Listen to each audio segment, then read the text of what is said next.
มองพี่น้องสวัสดีพี่น้องปองไปวันนี้หลังเลิกเรียนข่อยเลิกเรียนมื่อเอิญข่อยจิมีสบานงานทำความสะอาดวันนี้หลังเลิกเรียนข่อยไปซื้อไปซื้อผลผักวันนี้มีนัดกับพี่สาวคนไทยจะลองคาราโอเกะกันเพิ่นสั่งลูกชิ้นไว้สั่งลูกชิ้นเพิ่นไว้วันนี้สิไปหาเรามื้อนี้เราบอกไปเอาลูกชิ้นน้ำแม่ระวังสิเป็นอากาศดีป่ะพี่น้องมันแดดมันแดดแล้วเจ้าว่ะมูนะผู้คนยางผุนผ่านแดดดีกระดอกกระเดียอีหยังกระดอกกระเดียอยู่สวีเดนนะเฮชิงบอยภาคใต้เด้อภาคใต้บรรยากาศดีพี่น้องพ่อใหญ่ก็บอกว่าซื้อเสร็จแล้วพ่อใหญ่ว่าซื้อเสร็จแล้วเธอมาเด้อว่าสันเป็นว่าเธอมากินกาแฟกับฉันว่าสันพ่อใหญ่ว่าไปหาซื้อผักพี่น้องเดี๋ยวก่อนสิพาพวกเจ้าไปเบิ่งผักนะราคาถือเจ้าถืออีหลีถือก้นมองอื่นที่คอยไปซื้อมาแล้วมันถือก้นมองอื่นเลย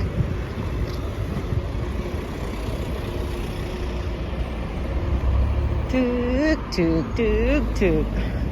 แล้วก็สิพาพี่น้องไปย่างน้ำข่อยไปอากาศดีทางกระโลงขับลงแนวเว้ยยังมือเสาร์ข่อย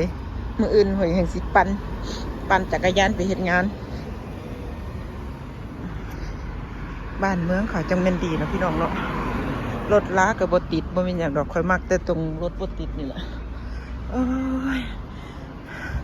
ไปโรงเรียนกันเรียน10 ปีนึงแล้วพี่น้องเรียน10 ปีนึงละ10 ปีนึงละอยู่ดีภาษาเขาก็ยากเด้อพี่น้องเอ้ยทั้งเรียนทั้งเฮ็ดงานขึ้นดีมานี่มันแห่งยากกว่าเก่าเด้อพี่น้องเอ้ยยังบ่อยากอันเฮ็ดการบ้านบ่อยากเฮ็ดหยังเว้ย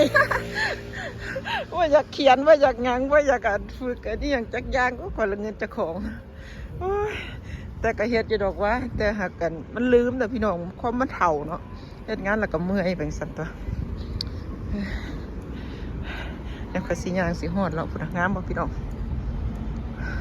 เพิ่นย่างสิฮอดทุกคนก็ย่างออกมาออกกำลังกายมาแดดมาเดือดมาเบิ่งแดดมาย่างพุ่นบ่งเด็กน้อยเล่นดีป่ะพี่น้องดีเด้อเนาะก็สิพาให้เบิ่งกันพ่อจะไปซื้อของเด้อเดี๋ยวสิพาให้เบิ่งพวกเจ้าไปซื้อของมันดีเลยเบิ่งใบไม้ก็เริ่มสิออกจักหน่อยใบไม้ก็เต็มแล้วดิตอนนี้ผมมีใบไม้เด้อตอนนี้ยังบอนออกมันเพิ่งจะหิมะมันก็เริ่มสิเบิดใบไม้มันยังบอนออกเกิดมันบอนออกปงไหมใบไม้มันยังบ่มี มีแต่ดอกไม้งามดอกไม้น้อยๆเดี๋ยวเบิ่งร้านบ้านผักแขกเลยตรงนั้นถือพี่น้องถือคักอีหลีไม่ได้ว่าที่ว่าถือคักอีหลีเดี๋ยวก็จะให้เบิ่งของเด้อบักแตง4 หน่วยบักแตง4 หน่วย12 โคนไหมพี่น้องผักหลายแล้วก็สิพาย่างไปเบิ่งมันหลังเลิกเรียนนี่ร้านขายผักนี่นะแต่ได้ถึงแค่นี้ก็เด้อพี่น้องเดี๋ยวคนไปเลือกผักกันแป๊บนึงได้ขอบคุณหลายๆพี่